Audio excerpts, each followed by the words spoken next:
नमस्कार, सियासी हलचल में आपका स्वागत है और मैं हूं आपके साथ मनीष कुमार। आज सियासी हलचल में बात करेंगे उत्तर प्रदेश की सियासत की, क्योंकि सपा गठबंधन के सबसे बड़े घटक दल के नेता ओम प्रकाश राजभर भी अब सपा अध्यक्ष के खिलाफ नजर आ रहे हैं। तेवर उनके बदल चुके हैं। विधानसभा चुनाव के नतीजों के तकरीबन 60 दिन बाद सुभाषपा के जो प्रमुख है ओम प्रकाश राजभर, उन्होंने अखिलेश यादव पर हमला बोला है और सबको हैरत में डाल दिया है। ऐसा पहली दफा हुआ है जब वह अपने नए सियासी साथी अखिलेश यादव के खिलाफ बोले हैं। अब इसे सियासी हलकों में मिशन 2023 की पैंतरेबाजी के रूप में भी देखा जाने लगा है। निहितार्थ निकाले जा रहे हैं कि क्या लोकसभा चुनावों में ओम प्रकाश राजभर फिर से पुराने सियासी गठबंधन की ओर लौटेंगे। ओम प्रकाश राजभर ने कहा कि सपा अध्यक्ष को एयर कंडीशनर की हवा लग गई है। सुभाषपा अध्यक्ष ने अखिलेश यादव को एयर कंडीशनर की हवा छोड़कर बाहर निकलने के लिए कहा है। उन्होंने कहा है कि आप बाहर निकलकर संगठन को मजबूत बनाइए। उन्होंने कहा कि मैं जब उनसे मिलूंगा तो उनसे जरूर कहूंगा कि आप बाहर निकलिए, कार्यकर्ताओं से मिलिए, जनता के बीच में जाइए। उन्होंने कहा कि सपा नेता हमसे शिकायत करते हैं कि अखिलेश यादव किसी से नहीं मिलते, लगता है उन्हें एयर कंडीशनर की हवा लग गई है। राजभर ने कहा कि सच कड़वा होता है। भविष्य को लेकर उन्होंने कहा कि जिससे मेरी जरूरत होगी वह खुद मेरे पास चलकर आएगा। और इन सभी सियासी समीकरणों के बीच में और सियासी हलचलों के बीच में हमारे साथ में बात करने के लिए तमाम मेहमान हमारे साथ में जुड़े हुए हैं। हमारे स्टेट हेड कतिल शेख जी हमसे जुड़े हुए हैं, सर आपका बहुत स्वागत है। इरफान खान समाज से भी हमसे जुड़े हुए हैं, सर आपका भी बहुत स्वागत है। वरिष्ठ पत्रकार नाबेद शिकोहो जी हमसे जुड़े हैं, सर आपका भी बहुत स्वागत है। और वरिष्ठ पत्रकार प्रभात त्रिपाठी जी हमसे जुड़े हुए हैं, सर आप चारों का बहुत स्वागत है। सबसे पहले मैं प्रभात त्रिपाठी जी आपके पास आना चाहूंगा। जी सर आपका स्वागत है। लेकिन सबसे पहला सवाल यही है कि शिवपाल यादव और आजम खां के बाद ओम प्रकाश राजभर के तेवर भी बदल गए हैं, इसके क्या मायने हैं सर?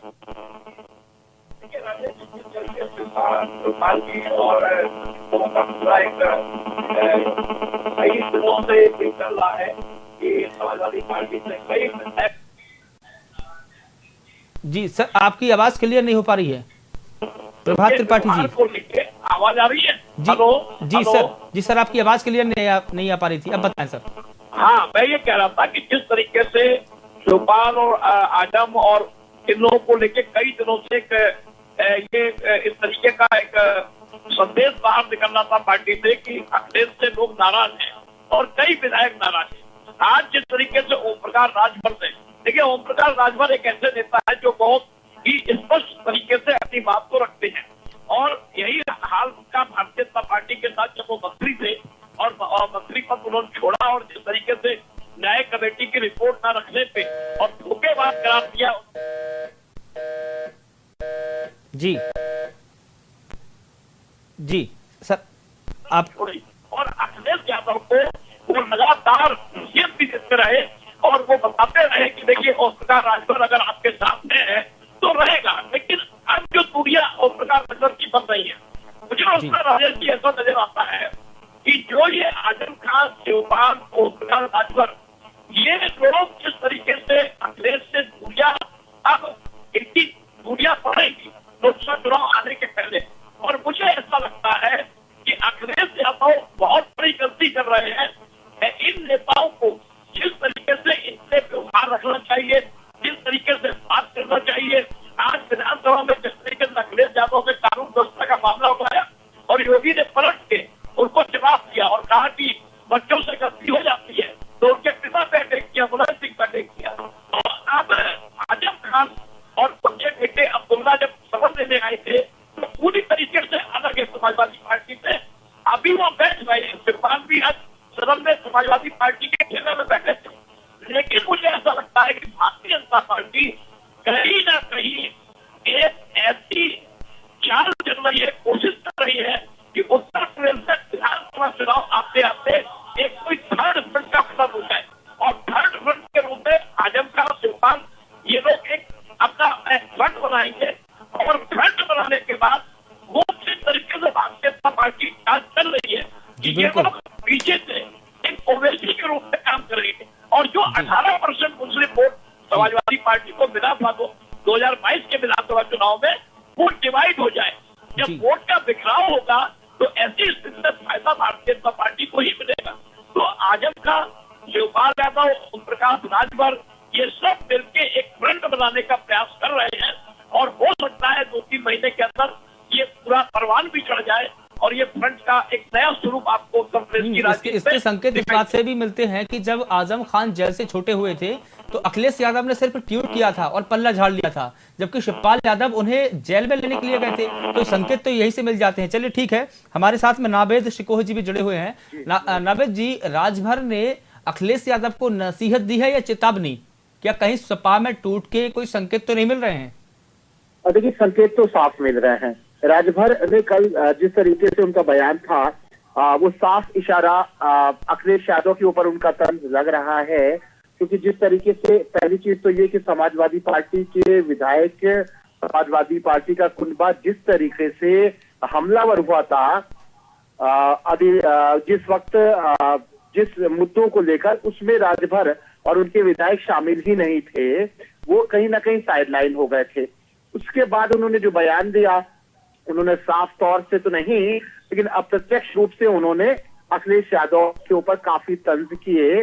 और मैं समझता हूं कि ये सारी चीजें जो हैं एक के बाद एक श्रृंखला ऐसी बने जा रही है कि अखिलेश यादव को उनके अपने ही लोग एक चक्रव्यूह में घेरने की कोशिश कर रहे हैं। उन्होंने मायावती का भी तो उदाहरण दिया है। उन्होंने तो ये भी कहा था कि मायावती इस तरीके से महलों में बैठी रहती है, वो कभी कार्यकर्ताओं से नहीं मिलती, यही वजह है कि उनकी एक सीट तक सिमट गई है। और यही उन्होंने उदाहरण भी दिया है कि आप भी अपनी जो एसी है वहां से निकलिए, जमीन पर जाइए और कार्यकर्ताओं से मिलिए।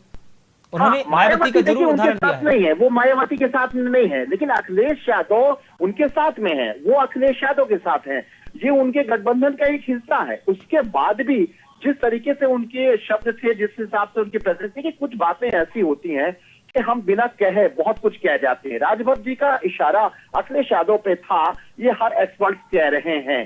जैसे कि आजम खान साहब खुल के कुछ नहीं कह रहे हैं, लेकिन ये बात तय है कि आजम खान साहब समाजवादी पार्टी में न सिर्फ अखिलेश यादव से बल्कि मुलायम सिंह यादव जी से भी नाराज हैं। उन्होंने कई तंज किए हैं और ये भी कह रहे हैं कि मैं समाजवादी पार्टी से बाहर भी नहीं जा रहा हूं। देखिए, पॉलिटिक्स इसी को कहते हैं और एक परिपक्व नेता इसी तरह की बातें करता है, कोई बात खुल के नहीं करता है, क्योंकि हर तरफ संभावनाओं के दरवाजों की तरफ उसकी निगाहें होती हैं। आप मान के चलिए कि इस वक्त, ये वक्त, जैसा कि प्रभात जी ने कहा, बहुत परिपक्व और बहुत ही वरिष्ठ पत्रकार है, उन्होंने उत्तर प्रदेश की राजनीति को बहुत लंबे अरसे तक देखा है। उन्होंने तो पूरा चरित्र चित्रण रख दिया है, जो इशारा उन्होंने प्रभात जी ने किया है, कहीं ना कहीं इसमें भारतीय जनता पार्टी की एक कहीं ना कहीं चाल भी हो सकती है, एक स्ट्रैटेजी भी हो सकती है कि किस तरीके से भारतीय जनता पार्टी के सामने फ्रंट पे लड़ने वाले अखिलेश यादव, समाजवादी पार्टी जो सबसे बड़ा विपक्षी दल है, उसको कमजोर करने के लिए किस तरीके से जाल बिछाया जाए और बाहर से एक रिमोट चलाया जाए। इस बात को कोई भी नकार नहीं सकता है कि आजम खान साहब जितने जबरदस्त तरीके से शिकंजे में फंसे, और अगर कहीं ना कहीं अखिलेश यादव और आजम खान के बीच में उनके जेल के रहते हुए जो एक तलखियां पैदा होने लगी, जिस तरीके से आजम खान के बहुत खास वर्कर्स जो थे, उनके जो मीडिया प्रभारी थे, उन्होंने अखिलेश यादव पे हमला किया, उसके बाद ही लेकिन आजम खान को लेकर तो चुनावों के समय से ही सियासत मची हुई है और लगातार जब वो जेल में भी रहे और जब चुनाव चल रहा था उस वक्त भी समाजवादी पार्टी पर आरोप लगे कि आजम खान के लिए उन्होंने कुछ नहीं किया। तो ये तमाम जो कयास लगाए जा रहे थे ये तो पहले भी चल चुका है। तो इसी बीच में इरफान खान साहब आपके पास आना चाहूंगा, क्योंकि प्रभात जी ने भी कहा है कि जो सियासी जो हलचल हो रही है और जिसकी पूरी फिल्में बननी है, तो क्या इस सियासी पिक्चर की स्क्रिप्टिंग पूरी हो चुकी है? इरफान जी, हेलो। इरफान जी, मेरा सवाल ये था, आवाज जा रही है आपको? जी बिल्कुल, जो जोड़ तोड़ की और जो आरोप प्रत्यारोप की जो फिल्में बनी हैं, क्या इसकी स्क्रिप्टिंग पूरी हो चुकी है कि समाजवादी पूरी तरीके से टूट जाएगी? इरफान खान जी। जी आप सवाल सुन पा रहे हैं मेरा? हाँ सुन पा रहे हैं, बोल रहे हैं, कुछ चुप कराइए जरा। जी बताएं, अपनी बात रखिए आप। हाँ, आप क्या पूछना चाहते हैं बताइए। मेरा सवाल ये था कि जिस प्रकार से प्रभात जी ने कहा, नावेद जी ने कहा कि ये जो पूरी टूटने की स्थिति है और अलग होने की स्थिति है, अब तो बिल्कुल तस्वीरें भी साफ हो चुकी है, तो इस पूरी पिक्चर की क्या स्क्रिप्टिंग पहले ही लिखी जा चुकी है या अब लिखी जा रही है? देखिए, ऐसा है, जहां तक अखिलेश यादव जी की बात है, वो वन मैन आर्मी है, या तो बहन जी थी या तो वो है जी। और आजम खान जैसे नेता को उन्होंने अवॉइड किया जो कि मुलायम सिंह के जमाने से पार्टी में जुड़े हुए हैं, उनको उन्होंने उठा के फेंक दिया। ये सिर्फ मुसलमानों का यूज करते हैं, समझ रहे हैं ना। मैं अभद्र भाषा का अगर इस्तेमाल करूं तो जरा सा गड़बड़ लगेगा। मुसलमान सिर्फ इनको कहाँ जाएगा मुसलमान, क्योंकि मुलायम सिंह ने इतना काम किया तो मुसलमान इनको वोट देता है, लेकिन ये उसके वोट की कोई वैल्यू नहीं समझते। जब ये अपने चाचा भतीजा सबको उठा के फेंक दिए, अपने अब्बा को सुला दिए ले जाके, ये कुछ समझते ही नहीं है। आजम खां 2.5 साल जेल काटे, उनका कोई मतलब ही नहीं रहा, इन्हीं की वजह से वो काटे और बेचारे परेशान हो गए। 2.5 साल बिना बेगुनाह आदमी को जेल काटना पड़ा, बकरी चोर कहना पड़ा। बताइए बकरी चोराएंगे? आप खुद बताइए। इस तरीके की हरकत ये लोग करते हैं, इनको पता ही नहीं कैसे राजनीति किया जाता है। इनके अंदर इतना ये तो राजनीति है, ये तो राजनीति है। कब किस पर क्या आरोप लगे ये तो व्यक्तिगत भी हो जाती है और कभी कभी सियासत में ये तो चलता रहता है। लेकिन आप एक आरोप लगा रहे हैं कि मुसलमानों का समाजवादी पार्टी ने यूज किया है। इसके अलावा अगर तो ऐसी कौन सी पार्टी है जिन्होंने यूज नहीं किया है? ऐसी कोई सियासी पार्टी है जिन्हें मुसलमानों का यूज नहीं किया? यादव के अलावा किसी का काम नहीं करते। जो भी बड़ा आदमी मिलेगा उसी की एंट्री डायरेक्ट होगी। अगर कोई 1000 किलोमीटर से गरीब आदमी जाएगा तो मिल भी नहीं पाएगा वो। इनका जो बाउंसर है ना, उठा के फेंकते रहते हैं वो। जी चलिए ठीक है। तो हमारे स्टेट हेड भी हमारे साथ में जुड़े हुए हैं, कतिल शेख जी। सर आप बताएं इस पूरी पिक्चर के सियासी मायने क्या है सर? देखिए, इरफान जी की बातों से मैं सहमत इसलिए होना पड़ेगा, नहीं भी हो के भी होना पड़ेगा, क्योंकि जो ये कह रहे हैं ये साक्षात उस चीज को देख चुके हैं। क्योंकि इरफान साहब पूर्व में समाजवादी पार्टी के नेता भी शायद रहे हैं, ये पूरी तरीके से तो मुझे नहीं मालूम, ये तो इरफान साहब ही बता पाएंगे। मगर अब समाजवादी पार्टी के लिए जब थे, इन्होंने क्या देखा, उस दिशा में इनको क्या महसूस हुआ, ये इन्होंने बताई। अब मेरे हिसाब से मुसलमान को एक फुटबॉल बना लिया जी। जब उसकी जरूरत पड़ती है, जब मैच शुरू होता है, मैच मतलब राजनीति और इलेक्शन, तो उस फुटबॉल को एक बात मैं आपकी ब्रेक कर रहा हूँ। ये पूरे 5 साल नहीं दिखते हैं और 6 महीना जो है ये जाल डालना शुरू कर देते हैं मुसलमानों के ऊपर। और इतना पद है इनके यहाँ, मैं वही बता रहा हूँ, गांव तक इनका पद बटा हुआ है। जिसके खाने को नहीं है वो जो है प्रदेश सचिव हो गया है। हमारे स्टेट हेड कुछ कह रहे हैं। कतिल जी अपनी बात मैं वही पर आ रहा हूँ। अभी एमएलसीओ की लिस्ट जारी हुई थी, उस लिस्ट को अगर देखेंगे तो लगभग 70% से 75% यादव को इन्होंने एमएलसी का टिकट दिया, जो कि पूरी तरीके से जीरो हो गए, हार गए। ठीक है, इलेक्शन विधानसभा का हुआ, किसी भी मुसलमान नेता को इन्होंने मंच पर जगह नहीं दी। अब इनके मन में क्या बात थी, क्यों न अबू हातिम आजमी को जवाब देना पड़ा कि आपको महाराष्ट्र से हर बार बुलाया जाता था, इस बार इग्नोर करते किया गया। तो अबू हातिम आजमी कहते हैं कि भाई पार्टी का जो आदेश होगा उसका पालन करे, क्योंकि उनका पेट भर चुका है। नहीं, मैं आपकी बात काट रहा हूँ। मैंने बहुत सारी मीटिंगें कराई हैं आसिम भाई की। वो मुंबई से बेचारे अपने किराए से, अपने खर्चे से और 50 गाड़ियां लेके चलते थे और कम से कम 10 जिलों में मैंने पर्सनल मीटिंग कराई है। तो इरफान साहब उन्होंने विरोध क्यों नहीं किया बात की समाजवादी पार्टी का, कि मुझे अगर हर बार इलेक्शन में बुलाते तो इस बार इग्नोर क्यों किया गया? पश्चिम में आपने जय चौधरी को चेहरा बनाया, जय चौधरी का हाथ पकड़ के आप गाड़ियों से खड़े रहे, एक भी मुसलमान वहां पर क्यों नहीं खड़ा रहा? इसलिए नहीं हुआ कि इनको लग रहा था कि पूरी सरकार अगर बन गई तो मुझे इनके कहने पे सब करना पड़ेगा। करना उनको यादव का है, मुसलमान का करना नहीं है। 34 विधायक जीत के विधानसभा में आए हैं मुसलमान, बिना मुसलमान को वोट दिए ये 34 विधायक हो गए। 100 विधायक मान लो, 112 111 जो भी विधायक जिनके हैं उसमें 34 विधायक मुस्लिम है, तो बिना मुसलमानों को वोट दिए तो ये जीते नहीं। विपक्ष में भी अगर मजबूत है तो मुसलमान उसमें सबसे ज्यादा विधायक है, 34 विधायक। अगर आजम खां चले जाएंगे तो 3 विधायक भी नहीं जीतेंगे। देखिए, आजम खां का इनका इंटरनल क्या मामला है।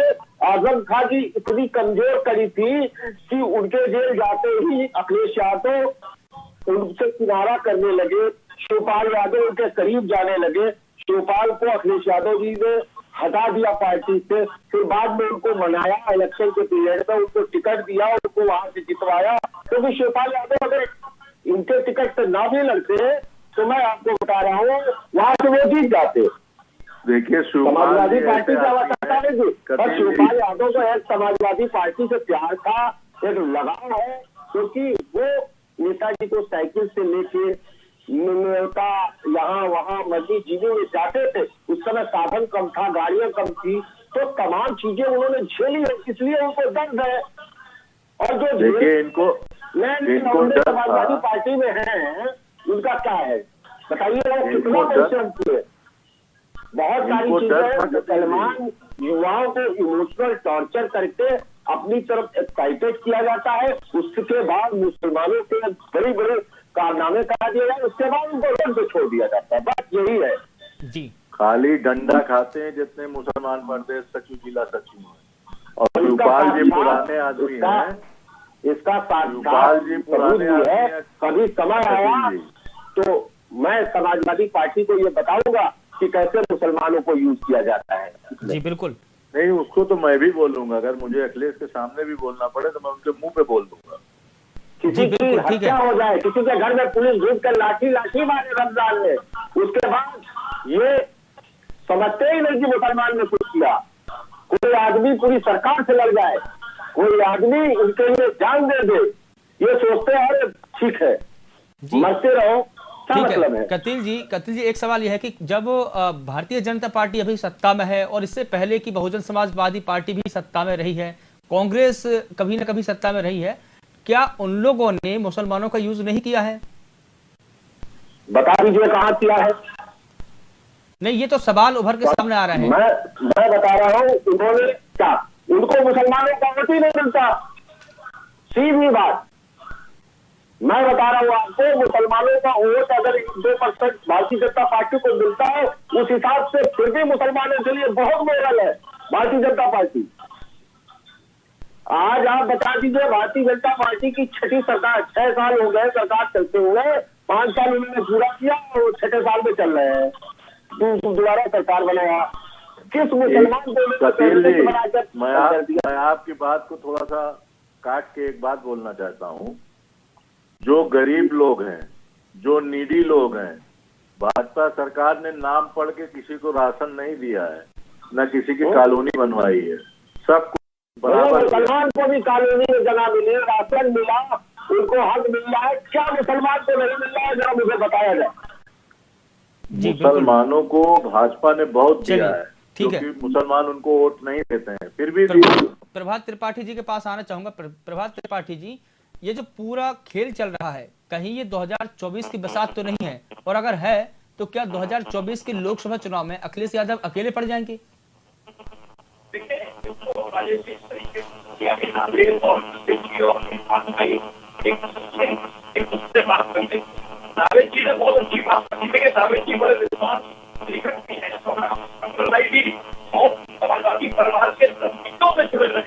जी देखिए, मुसलमानों को हर व्यक्ति ने खड़ा है, कोई भी राजनीतिक दल हो, चाहे मायावती हो, चाहे कांग्रेस हो, चाहे समाजवादी पार्टी हो। हाँ, मैं यही पूछना चाह रहा था, मैं यही क्लियर करना चाह रहा था कि हर सियासी दल जो सत्ता में आए, उनके शासन काल में मुसलमानों की परिस्थिति कैसी थी? जैसे कि दलितों की थी, क्या वैसी रही है? सुधार कब हुआ, किसने सुधार किया? देखिए, मुसलमानों की परिस्थिति, हर सरकार ने मुसलमानों को वोट बैंक के खातिर छला है। मैं कह रहा हूँ, किसी ने मुसलमान के लिए काम नहीं किया है। हम चर्चा कर रहे हैं राजभर की और आजम खान की जी। जो 2024 का जो एक परिदृश्य क्रिएट हो रहा है, वो ये हो रहा है कि आपने देखा होगा बीच में मायावती मुस्लिमों की तारीफ करने लगी, क्योंकि मायावती और जब एमवाई का फैक्टर जुड़ा था अखिलेश के साथ गठबंधन में, तो 10 सीटें मायावती जीत के आई और अखिलेश से 5 सीटें 2014 और 2019 में जीत के आई। मायावती को ये डर लग रहा है कि कहीं ऐसा ना हो कि हम फिर जीरो में आ जाए 2014 की स्थिति में। तो मायावती मुसलमानों को रिझाने में लगी है। अब आजम खान को जेल के अंदर शिवपाल मिलते हैं, शिवपाल किसके इशारे में काम कर रहे हैं? वो योगी से मिलते हैं, योगी से मिलने के बाद वो शिवपाल से जाते हैं, आजम खान से मिलते हैं और अचानक सुप्रीम कोर्ट से उनको जमानत मिल जाती है। ये पूरी स्क्रिप्ट तैयार की गई है थर्ड फ्रंट को बनाने के लिए, जिससे कि जो 18% वोट अखिलेश यादव को मिला है विधानसभा चुनाव में, जिसमें 111 सीटें आई हैं इंडिविजुअल, और अब तो मैं आपको बता दूं एक खेल होने जा रहा है राज्यसभा का कि राज्यसभा किसको भेजा जाए। तो ओम प्रकाश राजभर भी अपना दबाव बना रहे हैं, कपिल सिब्बल को भेजने की बात चल रही है कांग्रेस से, जो समाजवादी पार्टी के अतिरिक्त वोट बचेंगे, और इसी तरीके से वो जो है जयंत चौधरी को भेजने की बात चल रही है, क्योंकि आज अखिलेश ये चाह रहे हैं कि अगर राज्यसभा से जयंत चौधरी को भेज देंगे तो जयंत चौधरी का जो गठबंधन है वो बचा रहेगा और लोकसभा तक हमारी स्थिति थोड़ी सी ठीक रहेगी। लेकिन भारतीय जनता पार्टी 24/7 काम करने वाली पार्टी, उसने अपनी पूरी स्क्रिप्ट बना ली है कि 75+ का जो नारा दिया है वो किसी भी सूरत में मायावती को जीरो लाएगी, अखिलेश यादव को पनपने नहीं देगी। अखिलेश का जो मुस्लिम वोट 18% इंटेक्ट होकर गया था उसमें वो डिवीजन करा देगी। तो जब डिवीजन तभी होगा जब आजम खान अलग हो जाएंगे, राजभर अलग हो जाएंगे और शिवपाल अलग हैं, ये तीनों मिलकर एक फ्रंट बना देंगे। तो इससे भारतीय जनता पार्टी का काम आसान हो जाएगा। और ऐसी स्थिति में जब वोटों का विभाजन होता है तो भले 33% वोट अखिलेश यादव को मिले हो, लोकसभा चुनाव में अखिलेश यादव बिल्कुल नीचे आ जाएंगे, क्योंकि मुस्लिम वोटों से 18% वोट से मेंबर ऑफ पार्लियामेंट की सीट नहीं जीती जा सकती है। हमें अन्य वर्ग का वोट चाहिए, चाहे वो राजभर वर्ग का हो, चाहे वो ओबीसी वर्ग का हो, सारे वर्ग के वोट बैंक की जरूरत है। हमें हिंदू वर्ग के भी वोट बैंक की जरूरत है। कोई ये सोचे कि मुस्लिम वोट बैंक से हम लोकसभा की सीट जीत लेंगे और दिल्ली में सरकार बदल देंगे, तो ये संभावना दूर दूर तक नजर नहीं आ रही। नहीं, देखिए किसी एक वर्ग से सत्ता का एक वर्ग से सत्ता का परिवर्तन होता भी नहीं है और न सत्ता तक पहुंचा जाता है। अब जैसे कि 2024 के आप ही ने बताया है कि जो समीकरण बन रहा है, नाविद जी आपसे मैं सवाल करना चाहूंगा, अगर 2024 के जो समीकरण बने और आजम खान और शिवपाल एक ही मंच पर आए तो नया गठबंधन किसका होगा? क्या मायावती के साथ जाएंगे या शिवपाल यादव आजम खान साथ रहेंगे? क्या कुछ समीकरण होगा? क्योंकि भारतीय जनता पार्टी को वहां से हटाना एक बड़ी चुनौती बन चुकी है सभी दलों के लिए। देखिए, भाजपा को हटाना अब वाकई आसान नहीं है, क्योंकि जो परिस्थितियां बन रही हैं वो यही बन रही है कि समाजवादी पार्टी का जो अभी तक की पूंजी है और जो उसकी मेहनत है और जो उसका वोट प्रतिशत है जो काफी आगे बढ़ चुका है, उसके बिखराव के लिए एक माहौल पैदा हो चुका है। और ये भारतीय जनता पार्टी के लिए एक बहुत शुभ संकेत है, या भारतीय जनता पार्टी की रणनीति सफल नजर आ रही है, या स्थितिवश परिस्थितिवश भाजपा के पक्ष में ये माहौल जा रहा है। मैं एक बात को बिल्कुल क्लियर करना चाहता हूं, जो अभी तक चर्चा हो रही है, मैं उससे जुड़ी हुई एक महत्वपूर्ण बात करना चाह रहा हूं। मैं चाहता हूं कि मेरी बात को समझने की कोशिश की जाए। एक बात को मानना पड़ेगा कि इस कड़वी सच्चाई को, देखिए, कहने में जो कड़वा सच है उसको कहने में कोई संकोच नहीं करना चाहिए। मुस्लिम समुदाय जो देश का है, उत्तर प्रदेश का है, उसकी एक मंशा लंबे समय से ये रही है कि हमें उसे जिताना है जो भारतीय जनता पार्टी को हराए जी। वो उसकी कोई चॉइस नहीं है, उसकी कोई भी चॉइस नहीं है, उसके मन की बात, ये कड़वी सच्चाई है। देखिए, इसको स्वीकार करना पड़ेगा और इसको कहने में कतई संकोच नहीं करना पड़ेगा, जो भी इसकी कारण हो। भारतीय जनता पार्टी को जो हराएगा हम उसको जिताएंगे। इस मंशा के तहत चुनावों से पहले मुस्लिम समुदाय ऐसा कोई बड़ी ऐसी कोई पार्टी जो है जो वो बड़ी बन के नहीं आ रही ना, सभी को साथ लेकर चले। मैं उसको क्लियर कर दूं, मुझे थोड़ा सा समय दीजिए, मैं पूरा देखिए हमारे पास में समय का अभाव है, सिर्फ आप 30 सेकंड में अपनी बात मैं कम समय में। विधानसभा चुनाव से पहले अखिलेश यादव ने परफॉर्मेंस दी और ये बताया कि हमारे अलावा कोई नहीं है जो भारतीय जनता पार्टी से लड़ सके। और आखिरी सवाल हमारे स्टेट हेड है कतिल शेख जी, उनसे भी है और इरफान साहब आप दोनों से है कि अगर देखिए समाजवादी पार्टी के साथ में सभी ने गठबंधन बनाया, 2017 में मायावती का और सपा का जो है गठबंधन बना, मायावती ने भी इसी आरोप के साथ में गठबंधन से नाता तोड़ लिया था जो अभी ओम प्रकाश राजभर लगा रहे हैं। उन्होंने कहा था कि इन्होंने दलितों का वोट किसी दूसरे तरह ट्रांसफर किया है और दलितों के साथ में छलावा किया है, और सेम यही जो आरोप है अब राजभर जी भी लगा रहे हैं। उन्होंने भी कहा है कि जो वोट बैंक रहा है और जो समाजवादी पार्टी के मुखिया है वो जमीन पर नहीं उतरते हैं। तो अब क्या होगा 2024 में, क्योंकि अब कोई सपा के साथ आना नहीं चाहता? देखिए, मैं आपको एक बात बता दूं जी, चंद सेकंड में आप अपनी बात रख लीजिए और आखिरी बात कटिल सिंह जी रखेंगे, क्योंकि समय का अभाव है हमारे पास। बोलना चाह रहा हूं जी बिल्कुल, कि ये जो अभी विधानसभा का चुनाव गया है जी 2022 का, जी इससे चढ़ा चुनाव अखिलेश जी अपने पूरे जीवन में नहीं लड़ पाएंगे। जी बिल्कुल, यही नोट कर लीजिए। जी बिल्कुल। कतिल शेख जी 2024 की जो बिसात बिछेगी उसमें सबसे बड़ा गठबंधन किस दल का रहेगा? देखिए, प्रभात जी और नावेद जी बहुत सीनियर वरिष्ठ पत्रकार हैं। जो इन लोगों ने अपनी बात रखी है उसमें बहुत मजबूती और बहुत ही निचोड़ तरीके से निचोड़ के उन्होंने बातें रखी है। इससे ज्यादा मुझे नहीं लगता समाजवादी पार्टी के बारे में कोई बता पाएगा और आने वाले समय का जो आगाज है वो बता पाएगा। मैं तो ये जानता हूँ कि अखिलेश यादव को इस बार, जैसे इरफान जी ने कहा कि बहुत चढ़ा, वाकई में जीवन में इनको सबसे बड़ा जीवन दान मिला था, जिसको उन्होंने पूरी तरीके से खो दिया। और अब दोबारा लोकसभा के इलेक्शन में आजम खान को फिर नहला धुला के ये प्रस्तुत करेंगे मार्केट। जी बिल्कुल सर, जैसा कि हमारे साथ में समय का अभाव है, तो हमारे साथ में जुड़ने के लिए कतिल शेख जी आपका बहुत शुक्रिया, इरफान जी आपका भी बहुत शुक्रिया, नावेद जी आपका भी बहुत शुक्रिया और प्रभात त्रिपाठी जी आपका भी बहुत शुक्रिया। आप हमारे साथ जुड़े, अपने अपने विचार रखे। चूंकि समय का अभाव है इसलिए हमें इस बहस को यहीं पर रोकना पड़ेगा। तो ऐसे में क्या होगा जब तमाम जो नेता है वो समाजवादी पार्टी से अलग होते जा रहे हैं, शिवपाल यादव हो चाहे आजम खान हो? क्या अखिलेश यादव के बर्ताव से नाराज ये सारे बड़े नेता अखिलेश यादव को घेरने के लिए एक चक्रव्यूह तैयार कर रहे हैं? अखिलेश और मुलायम सिंह दोनों में से कोई उनसे मिला भी नहीं है। आजम खान पिता पुत्र के ऐसे रवैये पर लगातार कटाक्ष करते रहे हैं और कर रहे हैं। फिलहाल सपा अध्यक्ष मुश्किल में पड़ते नजर आ रहे हैं। चाचा शिवपाल यादव की नाराजगी का सिलसिला चल ही रहा था कि सपा के मुस्लिम सांसद, विधायक, पदाधिकारी और कार्यकर्ता मुसलमानों की अनदेखी का इल्जाम लगाने लगे।